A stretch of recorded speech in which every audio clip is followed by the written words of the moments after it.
ভারতীয় জনতা যুব মোর্চার উদ্যোগে রাজ্যের প্রতিটি বুথে দুদিনে ব্যাপী করোনা মহামারীর বিরুদ্ধে প্রতিরোধ করার লক্ষ্যে জনসচেতনতার উদ্দেশ্যে মাস্ক, স্যানিটাইজার, সাবান বিতরণ কর্মসূচি গ্রহণ করা হয়। এই কর্মসূচির অঙ্গ হিসেবে রবিবার রাজধানীর বিভিন্ন বুথ সংলগ্ন এলাকায় পথ চলতে সাধারণ মানুষদের মধ্যে মাস্ক, স্যানিটাইজার, সাবান বিতরণ করা হয়। সাংবাদিকদের মুখোমুখি হয়ে প্রদেশ যুব মোর্চার সহ সভাপতি ভিকি প্রসাদ এদিনের কর্মসূচি করেন এবং সরকার নির্দেশিত সকল রকম বিধিনিষেধগুলি মানার জন্য রাজ্যবাসীর কাছে আবেদন করেন তিনি। ভারতীয় জনতা যুব মোর্চার উদ্যোগে আজকে 2 দিন ব্যাপী সারা রাজ্যের প্রত্যেকটি বুথে বুথে আমাদের কার্যকর্তারা এবং নেতৃত্বরা সবাই নিজের বুথে এই যে মাস্ক এবং স্যানিটাইজার ডিস্ট্রিবিউশন কর্মসূচি সারা রাজ্যব্যাপী আমরা উদ্যোগ নিয়েছি।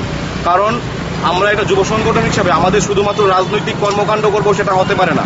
আমরা যুব মোর্চা বরাবর এই করোনা প্যান্ডেমিকের সময় আমরা রক্তদান শিবির, আমরা হেল্পলাইন চালু করেছি এবং মাস্ক এবং স্যানিটাইজার, সাবান বিতরণ কর্মসূচি সারা রাজ্যব্যাপী আজকে সংগঠিত হচ্ছে এবং আগামীকালকেও হবে। তো এর মাধ্যমে আমরা একটাই বার্তা দিতে চাই যে এই করোনা প্যান্ডেমিকের সময় রাজ্য সরকার এবং যে গাইডলাইন্সগুলো করোনার বিরুদ্ধে দিয়েছে সেগুলো পালন করে আমরা যেন সঠিক ডিস্টেন্স মেনটেন করি, একে অপরের সঙ্গে মাস্ক আমরা ইউজ করি, স্যানিটাইজার ইউজ করি, কিছুক্ষণ পর পর আমরা সাবান দিয়ে হাত ধুই। তো এইগুলো করলে আমরা করোনার বিরুদ্ধে একটা লড়াইয়ে আমরা নিশ্চয়ই আমরা জয়ী হব।